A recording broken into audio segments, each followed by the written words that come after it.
Don't get me wrong, folks. I like Greg Doucette. The way he presents stuff, the way he talks about stuff in a no BS way, I totally respect him. For God's sake, I'm subscribed to his channel with both of my channels. But this time in this one small little instance, God,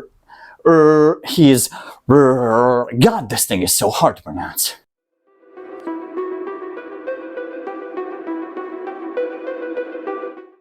Greetings, welcome back to ABS Project, and today we are proving Greg Doucette wrong, the guy I also have the high respect for.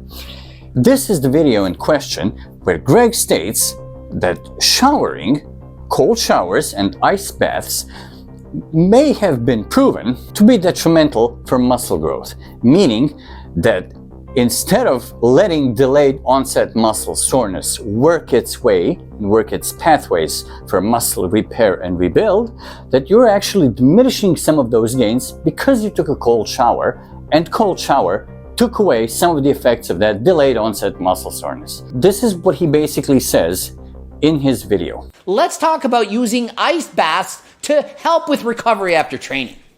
Can it in fact help? Yes. Yes, it can. It can, in fact, help you recover. Problem is, in helping you recover, it actually can, in fact, reduce your gains. You go to the gym to cause a stimulus for muscle growth. You get a pump, you train harder than last time, and when you're done, you get some inflammation, you're sore, tired. After that, you go into an ice bath and it helps reduce this inflammation. Yeah, it does that, but at the same time, that inflammation is in fact one of the reasons you're going to grow. Let us see what delayed onset muscle soreness is, right? Delayed onset muscle soreness is your body's way of telling you that you have done and performed a task or exercise to which your muscles aren't used to. Therefore, there will be a buildup of acid there because the body is repairing the part of the body that you have trained, those muscles that you have trained. It is not an indication of muscle growth itself. So if you go into an ice bath after training, you're actually taking away some of the benefits of the training. So if your goal is to go to the gym to actually build muscle, why would you go and take an ice bath to reduce some of that muscle building? Well, if you don't care about getting bigger and you just care about recovering, you don't want muscle, but you want to recover and get faster, that makes sense. If you're a bodybuilder and you want to have big biceps, doesn't make sense to go and do an ice bath after training because you're inhibiting some of that muscle growth. It doesn't make sense to finish your training and then jump into an ice bath. That, to me, is counterproductive for most people unless you don't care about building muscle. No, but I'm not the only one who disagrees with that. So why would you go to the gym and then take a cold shower if your goal is to build muscle when you're taking away something from your bodybuilding, right? Well, what is bodybuilding? Bodybuilding is effectively, we can rename it to muscle building because you're not actually building internal organs, body and stuff, you're building muscle. So he goes to say that, and I say with all the respect in my heart, he goes to say that by taking a cold shower or an ice bath straight after your workout, you are going to be diminishing some of the effects of the DOMS, therefore diminishing the effect of muscle building. But that's simply not true. Think about it in a logical way. He likes to use the synonym of muscle building being as stripping off parts of the wall, and then workers, your body's own right workers, go and then they build that wall back up and just a little bit more so the wall doesn't get broken again. That is basically how you can visualize muscle building. But think of it this way. Take that the workers are actually workers outside in the field and they are construction workers, right? And they have to build a wall. Who would build a wall faster?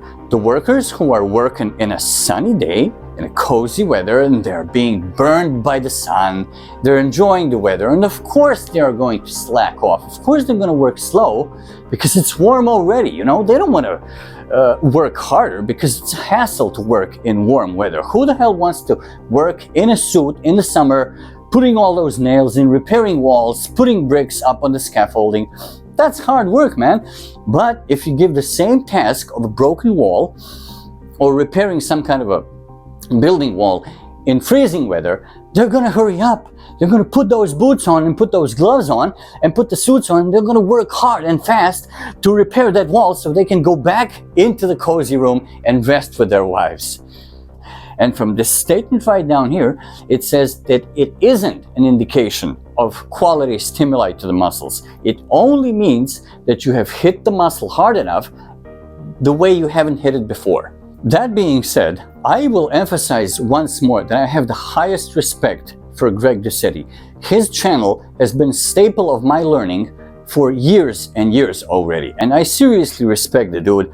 I understand his knowledge. He has been an IFBB pro for a long time. So I'm not saying that he's always wrong. I'm not disrespecting the dude, which I would never do. That simply doesn't make any sense. I'm just saying that new research, some of them produced by Dr. David Sinclair of Harvard University, whom I respect really, really much, has proven that the effects of cold shower and ice baths are actually beneficial to your muscle growth. And here are 3 ways how they will actually benefit your muscle building process. So we see right here from this first picture that it can boost your metabolism. First of all, everyone knows cold boosts metabolism. It burns fat as the process known as thermogenesis. If you submerge the body in cold, it will dramatically increase the fat burning to maintain homeostasis. It is also found to stimulate brown adipose tissue, aka brown fat, which might sound like a bad thing, but brown fat actually plays a critical role in converting other fat to heat. The second thing, it can boost your testosterone. Many studies have found correlation between taking cold baths and high testosterone levels. Can we explain and prove causation? There's quite a bit of logic behind this. Other studies have concluded that the testes work optimally at colder temperatures. Also, even ancient Greeks noticed the difference in form between Mediterranean and Scandinavian peoples. Cold temperatures was considered to be a fundamental cause of the larger and harder bodies. Cold baths also reduce cortisol, which negatively affects testosterone, and help engage the parasympathetic nervous system, which aids in deep sleep. And finally, number 3, cold showers are a phenomenal way to start the day.